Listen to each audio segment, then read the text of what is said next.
सम्राट चौधरी के मुख्यमंत्री बनते ही उनकी जाति को तगड़ा झटका लगा है। जी हां, उनके जात को बहुत बड़ा झटका लग गया है। पटना हाईकोर्ट ने एक ऐसा फैसला दिया है जिसे सुनकर बिहार की सियासत में हड़कंप आ गया है। आज हम आपको दो ऐसी खबरें बताएंगे जो सीधे तौर पे सम्राट चौधरी के मुख्यमंत्री बनने के बाद उनके समीकरणों को हिला करके रख देगी।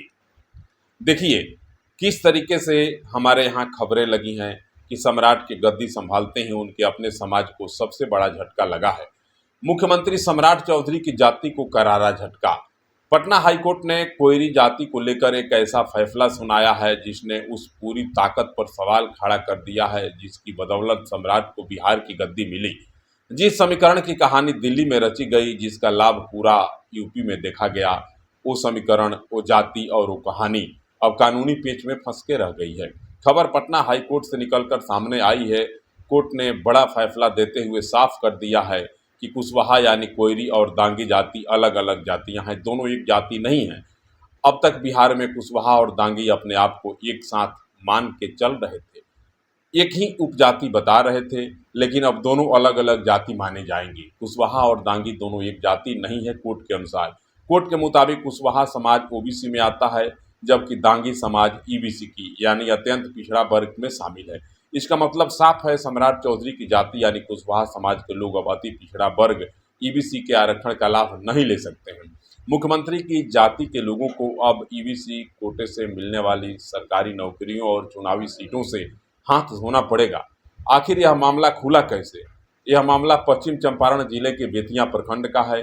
बजवा वसब महापुर पंचायत में 2021 में चुनाव हुआ। मनोज प्रसाद नाम के व्यक्ति ने दांगी जाति का फर्जी प्रमाण पत्र बनाकर ईबीसी आरक्षित सीट से मुखिया का चुनाव जीत लिया, लेकिन संतोष कुमार नाम के याचिकाकर्ता ने इस चोरी को पकड़ लिया।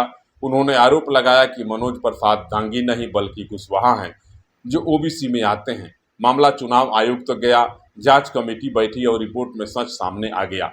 मनोज प्रसाद कुशवाहा निकले। आयोग ने उनका चुनाव रद्द कर दिया। जब मनोज प्रसाद हाईकोर्ट पहुंचे तो वहां भी जस्टिस डबल बेंच ने साफ कह दिया कि कुशवाहा और दांगी का सामाजिक वर्गीकरण अलग है। आप दांगी समाज के हिस्से की हकमारी नहीं कर सकते। मित्रों, इस फैसले के बाद बीजेपी के अंदर भी कई चेहरे असहज महसूस कर रहे हैं।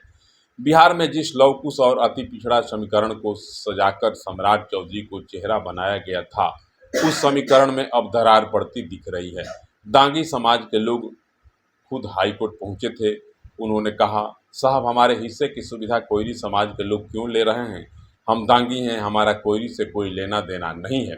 अब सवाल यह है कि जिस जाति की ताकत से नीतीश कुमार के बाद सम्राट को बिहार की गद्दी मिली, क्या वो समाज अब इस फैसले के बाद खुद को ठगा हुआ महसूस करेगा या फिर फैसला दांगी समाज के लिए इंसाफ की पहली किरण है?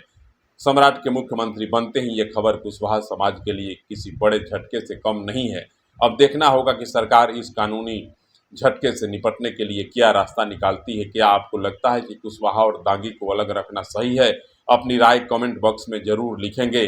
मुझे आपके कमेंट की प्रतीक्षा रहेगी। बिहार की हर छोटी बड़ी और ऐसी ही इनसाइड खबरों के लिए देखते रहिए मेरे इस फाइल को, और वीडियो को ज़्यादा से ज़्यादा लाइक, कमेंट और शेयर भी करेंगे।